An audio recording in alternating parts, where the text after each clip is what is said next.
What is up, all my hope healers and hope dealers? Welcome to my YouTube channel, my PhD, my prison history diploma.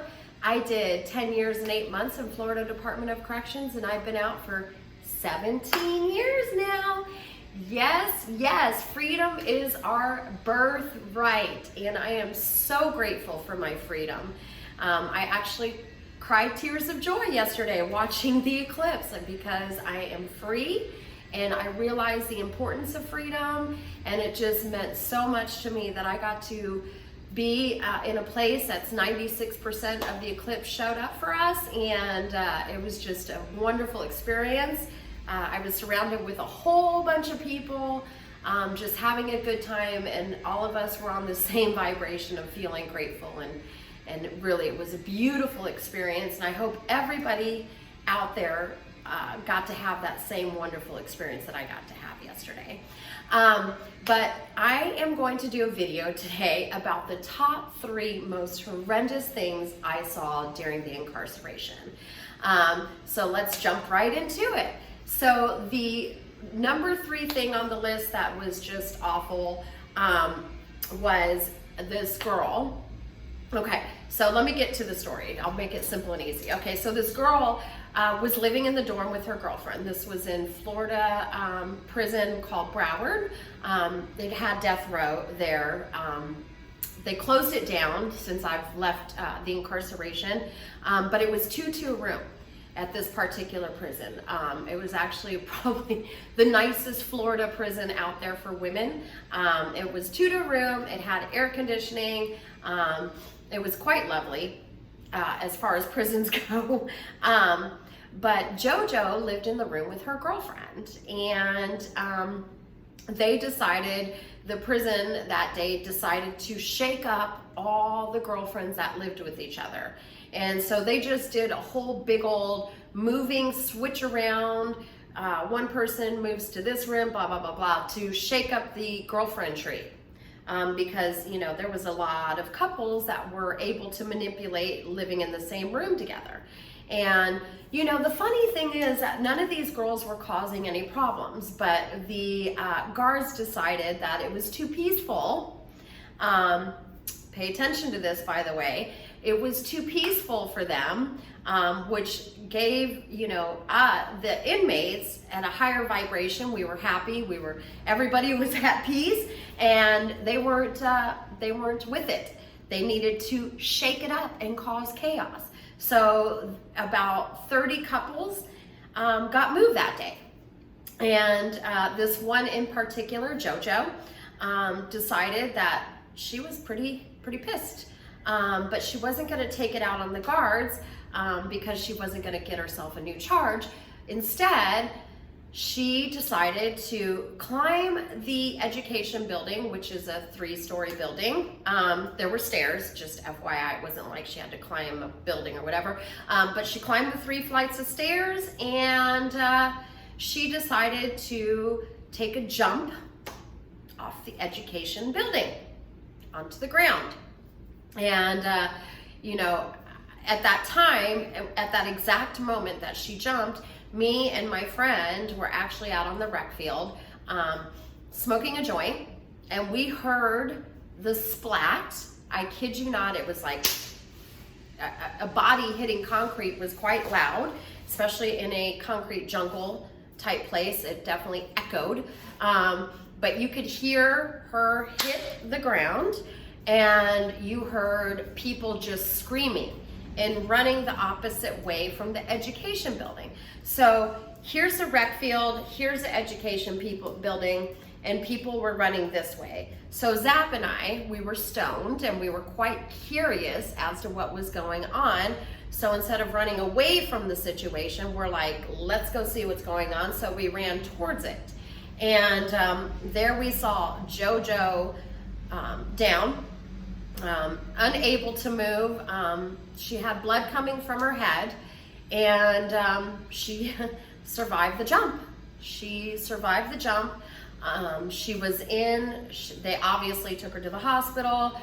She got a few casts, and then they put her into the medical building at Broward And she was there for like, oh my gosh, 8 weeks. She couldn't bathe herself. You know, they had to have an inmate bather, like sponge bather. You know, it was just, she completely just like was incapacitated, like physically for 8 weeks. But you know what? After 8 weeks and after she got out of the cast, that woman could walk, talk like nothing ever happened. It was the craziest, most resilient thing I've ever seen a human body do. It was nutso. So that's number 3. Okay, so number 2, and number 2, man, I was like, which one's gonna be number 2? Because both of these are pretty horrendous situations, but I picked the one that is less bloody, but just as bad. Okay, so number 2 most horrendous thing that I saw during the incarceration, me and my girl Allie, we just got done, per usual, smoking a fat joint, and we decided to go relax up on the top tier of the dorm. So there's 2 tiers, you know, upstairs, downstairs, and then from the top tier you can see to the other side of the dorm, right? So there's A dorm, B dorm. And if I'm sitting upstairs at A dorm, I can see to the other side of B dorm, right? Because there's a clear hallway, and then the officer station is in the middle of all that. So we smoke a fat joint, we go upstairs to the dorm to chill. We're just chilling in the upstairs part outside of the room, and we're just watching life go on inside the dorm. And we see this chick, I'll call her SP because she has quite of an unusual name. So if I said her name, and people that did the incarceration would be like, oh, I know who that is, because the chick was also quite popular.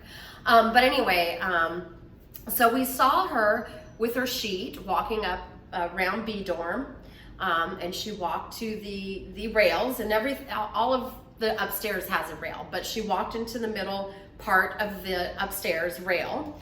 She took her sheet, she tied it up, and me and Allie were like, I wonder what she's doing. And then she tied the sheet, and then she took the other side of the sheet and tied it around her neck. And I know this was a Monday for a fact, because on Tuesday was shipments. Little did Allie and I know that this girl found out she was gonna be shipped the next day. And if you're under a medical emergency, they cannot transport you to another prison. And she had a girlfriend at this particular prison. So somehow, some way, she found out she was getting shipped the next day, and she was not gonna let it happen. So she took the other side of the sheet, tied it around her neck. She got up onto the rail and jumped off the top rail. The sheet was tied to the top rail, tied around her neck. She tied it quite well because it did hold her up, and she jumped, and her whole body swung. I will never forget it. I will never forget what it looks like to see somebody hang themselves. It was insane. And the officer, I mean, everybody started screaming. Me and Allie could not believe that we saw that from concept to fruition, basically. I mean, we would have never suspected she would fall through with something like that. So her body's swinging, everybody's screaming. The officer runs out of the door, out of her office, which is in the middle of A and B dorm, and she runs, and here's SP swinging, finally stops, and the officer grabs a chair, and she didn't have scissors to cut her down, but she opened up her keys, and it had a little pocket knife, not a big one, but a little one, and she just started cutting her down off of the sheet. And obviously medical came immediately, and they took her to medical, and yes, SP did survive. She didn't break anything at all whatsoever. As a matter of fact, she was just bruised. Craziest thing ever. I know, y'all, it's freaking crazy that she survived that and did not mess up herself in any way, shape, or form. Literally was just a bruising. So crazy. I mean, she jumped from 2 stories with a sheet tied around her neck and survived. But I'll never forget what it looked like to see. So I swear, y'all, it was like slow motion the way that she was swinging. It was awful. Okay, the number 1 most horrific thing that I saw during incarceration Okay, so this chick, her name was Debbie, and there's a lot of Debbies here in incarceration, so I'm not worried about the name. Debbie was going to get out of prison in 2 weeks, right? She had done like 8 years. She was very ready to go home. She was a cigarette smoker, and back then you could smoke cigarettes. You just couldn't smoke them inside the dorm. If you did, it was automatically solitary confinement and automatic 14 days to your sentence. In other words, you were gonna do 14 more days. Debbie, like I said, was about to go home in 2 weeks. It was nighttime lockdown. In other words, we couldn't go outside to smoke a cigarette. The dorms were locked down for the night, and Debbie couldn't wait. She wanted to smoke a cigarette, so she went to the bathroom. She did not have anybody as a lookout for her, so she's just in there smoking a cigarette inside the dorm, which is automatic solitary confinement, like I said, and automatic 14 days of extra time you have to do in prison. They take your game time, so you got to do like if her date was 2 weeks, it was going to be in 4 weeks if she got caught smoking this cigarette in the bathroom. Well, what do y'all think happened? She didn't have a lookout. She got caught. She got caught. The officer went to get her handcuffs to cuff her up, and she said, wait, let me go to my room and just, put things together. And the officer's like, okay, for solitary confinement, right? So she could write letters or whatever. And the officer was cool and like, okay, you can go get your shit before I put you in solitary confinement, set it up, get it ready for us to ship over to solitary. And instead, she went in there, unbeknownst to all of us, and we're watching the whole thing go down. And she grabbed a razor, because we had razors to shave our legs. She broke it open, and she took the razor blade and whoosh, sliced her own throat. I have never seen, she did a good slice too. I have never seen so much blood in my whole entire life spray out of somebody's body.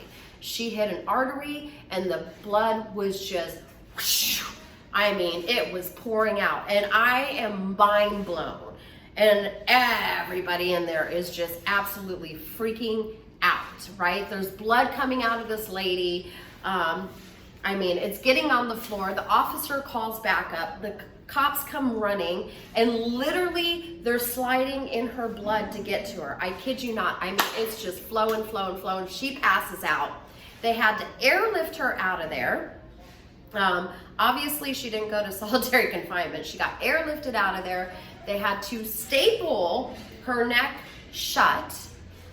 She had, she couldn't talk, and she had to stay in medical at Broward Correctional Institution until her end of date, which means her release date. She did survive it. Like I said, they did, staple her neck shut. She did get released, and she did live. I don't know what the repercussions were later on, but I can tell you that was a deep, disgusting, horrendous cut. I have never seen anything like that. I can't even tell you what it felt like to see somebody slice their own throat and almost die and watch the blood pour out of them. It was the most intense thing I've ever seen, and I never ever want to see it again. And it's one of those things that you can't unsee. So there's the top 3 most horrendous things I saw during incarceration. All my hope healers and hope dealers, there is nothing in this world worth giving your freedom up for. No amount of drugs, no amount of money, no amount of women, no amount of men. Freedom is our birthright, but we've got to make great decisions, and it all starts right here. And all my hope healers and hope dealers, if you're watching this message right now and you're going through something and you think drugs will solve it, or doing something bad to yourself is going to be the solution, I'm here to tell you, please just be patient, take a step back and wait. Things will get better within time. You can do it. All my hope healers and hope dealers, I love all y'all, and I hope you have an amazing Tuesday. And thank you so much for your time. And make sure you hit the like button. Get me on those algorithms. And other than that, have a great day. Thanks.